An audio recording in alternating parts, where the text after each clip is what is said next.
We started 17 years ago. I was 25 years old when the bishop of the Missouri area of the United Methodist Church assigned me to come start a new congregation, which had been my dream while I was in seminary. And for 2 years as an associate pastor, I wanted to start a new congregation. And he said, we're going to send you out, but the thing is, we don't really have any resources to go along with that. We have no land, and we have no building, and we have no people, and we have no money. But if you would like to go start a congregation, we'd be happy to send you out. And they actually did scrape up enough money to pay my associate pastor salary for 1 year. And then they told me they would give me a 20% pay cut every year thereafter for the next 4 years. And the church that I came from as an associate pastor raised $3,000, and that was our startup fund. So we began with $3,000 and a dream. And there were 4 people, actually. There was my wife, who was 26, and our daughter Danielle, who was 3, and Rebecca was 2 weeks old when we came to start this congregation. So there were the 4 of us, and we had a dream for the new United Methodist Church of Southern Johnson and Jackson County. That was our tentative name. And our dream was that we wanted to reach non-religious and nominally religious people. We didn't want it, they gave us the statistics for the area, and they said 5-6% of the population are United Methodist in the southern part of Kansas City.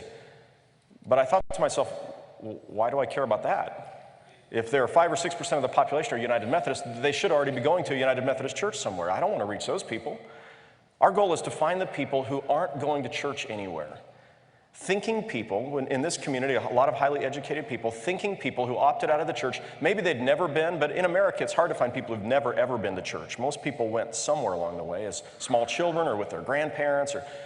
But to find people who, for some reason, had opted out of church, and to help them understand, first with their intellect, why they needed Christ, why they needed the church, why they needed this particular church, and then to help them experience God's presence in their hearts, to help them know the transforming power of the Holy Spirit in their lives, and to see their lives turned inside out. In this community, it's a fairly affluent community. I mean, the average income is fairly high, and people pretty well educated, and many of them in management or leadership. And so I thought, what would happen if you could take those people, and right now they're living primarily for themselves, and their focus is on what they can get in their next bigger car, and their next bigger house, and their next biggest job, and what would happen if you could turn those people inside out by the power of the gospel, if they realized that life wasn't really about them, if they came to know God's grace and mercy and love, and they said, I am no longer my own but thine, put me to what you will, what would happen? And that was our dream. We began looking for a place to meet, and we had no money to rent anything. There was a waiting list for schools. There were 30 churches that had started in this community in the years leading up to our church start. In fact, I really had somewhat of a crisis wondering, is there a need for another church? And what's special or unique about our approach to the gospel that's not already being met by one of these other churches? And so I had to figure out, who are we really as United Methodists? And not that we're better than anybody else. Many of you are from other denominations, but most of us in this room are from a mainline church, and most of the churches that we're starting were not mainline. And so I thought, we've got a unique approach to the gospel. And then we tried to find this place to meet, and we ended up meeting in the McGilly Chapel Funeral Home, a mortuary. That was the only place we could find to meet that was free.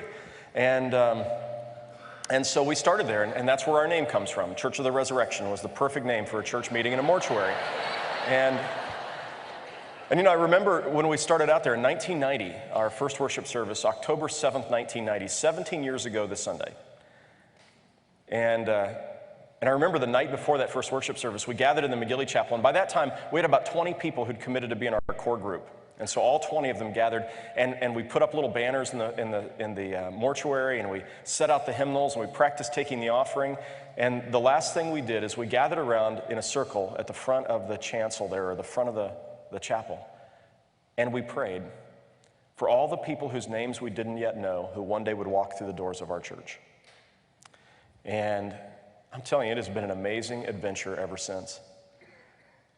Today we have, I'm not really even sure, maybe 14,000 members on an average Sunday, a little over 7,000 people in worship, and another 1,000 children who are not counted in that number who are in Sunday school.